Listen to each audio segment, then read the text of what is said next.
Welcome to the Marc Silber Show, Advancing Your Photography, brought to you by SanDisk. We connect you with photographers who have mastered their craft, sharing their insight and showing you their photography tips so you can go right out and use them. We're here in San Francisco, in fact, in the Haight-Ashbury, with our guest Michael Zagaris, known as Z-Man. He became the photographer for the Stones, The Who, Led Zeppelin, and the list of rock legends that he captured on film goes on and on. As an insider in those days, he took photographs of what was, not what one expected to see. And as an insider today, he does the same thing for 21st century bands and artists. As team photographer for the San Francisco 49ers and the Oakland A's, Zagaris is an inside-out shooter. Michael, thanks for joining us on Advancing Your Photography and inviting us to your studio. Hey, it's great that you guys could come, especially on a day like this. Okay, tell me about your approach to photography and the type of work you really love to do. Well, as far as the type of work I like to do, I've always considered myself more in the vein of photojournalism. You know, I like to capture, if not reality, things that appear to be real. I've always considered what I do and my approach to it more like being an actor, where you put on the clothes and it's very Stanislavski. You become what you shoot. And that's how I've always tried. That's why I actually got into it. It's allowed me to live out various movies as a character in the movie while documenting it at the same time. And it's always given me cachet and entree to situations where you'd never get into unless you were doing this. I notice you're known as the inside-out shooter. Yeah, and you know, I've always wanted, I mean, not only to experience what I'm shooting myself, but bring people that are viewing my work behind the scenes, whether it be in music, whether it be in politics, whether it be street scenes, whether it be sports, and give them the vision of the very people that I'm shooting. How do you do that? How do you get in there and just get that moment with the emotion? You know, it's funny. I could sit here and tell you how I do it, except I don't know. I've always just kind of flowed with it, and it's just like dancing or anything else. You're there, you're talking, or you're not talking, and you're moving, and you're capturing it. And it's never been, with me, much of a thought process. And that's actually been maddening to some people. Yeah. They'll say, how did you plan this? Or what was your f-stop? Or, I don't know. I mean, I know, but that's never been important. It's all about the flow with me. And I've tried to connect with your subject or your environment and who you're shooting with. Sometimes it's easy.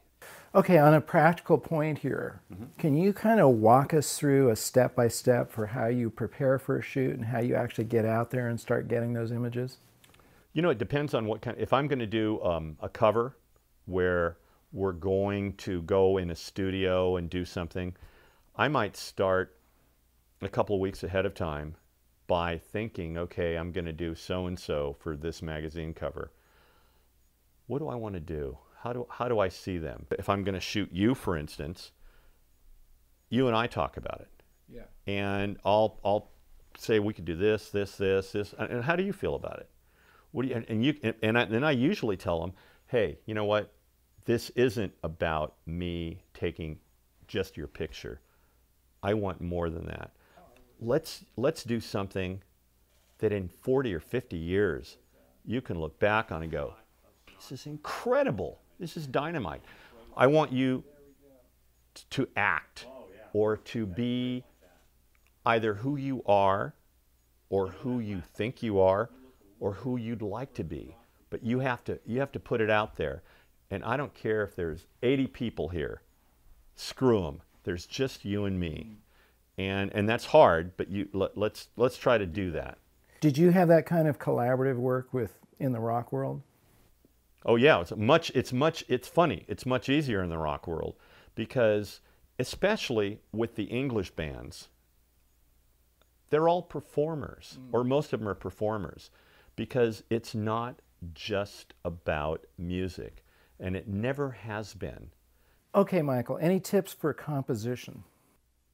It's hard. I mean, if I were a professor, I would basically say, you know, what you're doing, whether you're a still photographer or whether you're a cinematographer or videographer, you want to see when you're done what you want to see when you start out. What is your vision?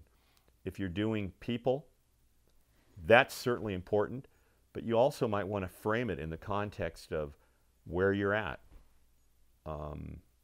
That'll tell a story too. The backdrop, the angle, the lens. The lens really adds a lot to your composition. You know, in the end, what we do, it's basically our vision.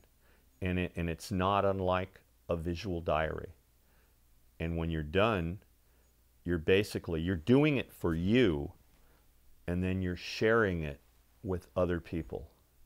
It's kind of like a novelist. Here's my take on this. Z-Man, any final advice for viewers who want to get better shots? Take them. You know what? Just remain engaged and always be open. Try to see and feel everything and just capture it. I think the most important thing is to shoot what really moves you and shoot what you feel. You know, whether you're doing it just for pleasure as an amateur or whether you're doing it for a job. Something that really resonates in you and moves you. Because chances are, if it moves you, it's going to move some other people too. Michael, thank you for joining us and for giving us an inside look into your world of photography. Hey, it was great being here. Be sure to subscribe to our blog now to stay updated on my show, and we'll give you tips and insight to keep advancing your photography. Also, check out our guests' website for a closer look at their work. I'd like to thank SanDisk for sponsoring our show. Tune in to our next episode of Advancing Your Photography for an inside look at another photographer's world. Until then, this is Marc Silber reminding you to get out and capture your own images of life.